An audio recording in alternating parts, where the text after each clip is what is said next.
Craig, how'd you feel about that one? You obviously got the result, but there was some up and down moments. Yeah, it was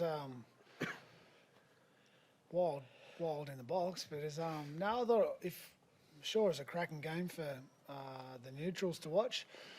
Thought it was, it was ebbing and flowing, and both teams were going at it. We knew that you don't come here and get a free hit, and they were playing for obviously Mitch's 200th and Paulo's 150th. So I thought we had an opportunity to sort of put the screws into them. I'm a bit disappointed about we let them off the hook there, but I'm also I'm just proud of the spirit amongst them and the effort, and we'll get the tactical and technical parts right, but relying on each other like we did tonight, I'm happy about that. Yeah, how important is that resolving? Obviously, there was a couple of times where you're down by double digits and it could have gotten away from you. Yeah, we had one particular period there where it was six again, penalty. It was just like trial line defence, and at that time we weren't playing that well, but that was the spirit amongst them just to talk their way through it, and that was hurting, and they just found a way. And then once we got going again, we managed to get enough points there. But there'll always be stuff to address. But for I'm proud of that effort, because that was a tough period for us, and they're a good team. So there's a lot of good stuff to come out of it. Still got some work to do, and we'll get better. Will Kennedy's performance, I know he put down a kick that led to a try, but 3 of his own really changed the game when Parra were coming. Yeah.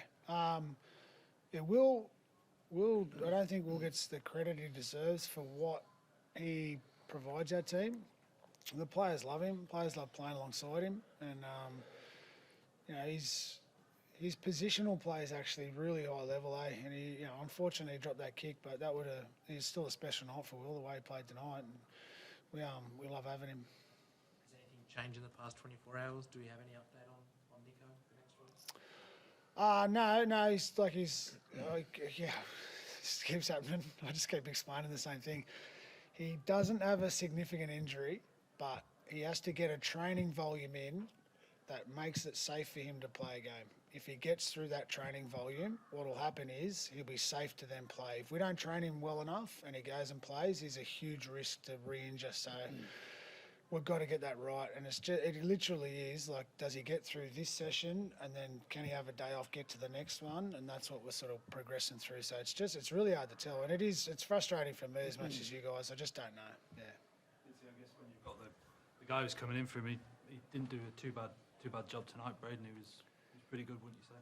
Yeah, I thought he was last week as well. He, with Tricky, we've played him lock, hooker. Like the guy he's an important part of our club and team, and he's just getting started. He's really young, He's obviously hasn't had a whole heap of like consistent first grade halfback footy, and a couple of runs like this is going to do him really well. And we know in future years he's got the tools to be a really strong halfback, and we're stoked that he's decided to stick around with us because we feel like we can keep nurturing that. Talking about sticking around, Will Kennedy, he's off contract. Yep. What's the go there? Has there any been like progression in terms of maybe extending him? Plenty of discussion there. So that'll happen, and we've got to go back to Will, and we're to and fro a little bit there, but we're still in the process of looking at keeping Will. He's become such a big part of this team, and you look at the fact that Kate Dykes is obviously out this year. Yep. Let Lockie Miller go. Like you've banked a lot on Will. Yeah, we have. Yeah, and Cade. So we're in the process of all that, but probably not to discuss where the actual situation's at this current point in time. But he's important to us. Like that's all I say there. When you were 10-0 down after 6 minutes, what was going through your head, and what do you kind of see as the key moment where you guys were able to turn it around? Well, I think regardless of the scoreline, we still had belief in our team. Disappointing obviously the way they scored that try with a cheap, sneaky offload and a try through the middle there, but we never took a backward step, and we always had belief in that game. And I think, like Fitzy said, there were moments through the game where it was frustrating, where there's a skill execution error or a ball that went over the sideline, but and probably the disappointing thing is the scoreline, the amount of points that we leaked. But in saying that, Parramatta are a really quality side. They showed that last week against Melbourne as well, who are another quality side, and to win against them tonight, especially given their milestones that they're playing for, and the Johnny Meta Cup as well tonight. There's a lot of honour in that as well. So I'm really proud we could do that and honour the Meta family as well. Did see any injuries? I know Ronaldo was clutching his knee, but then obviously looked all right when he.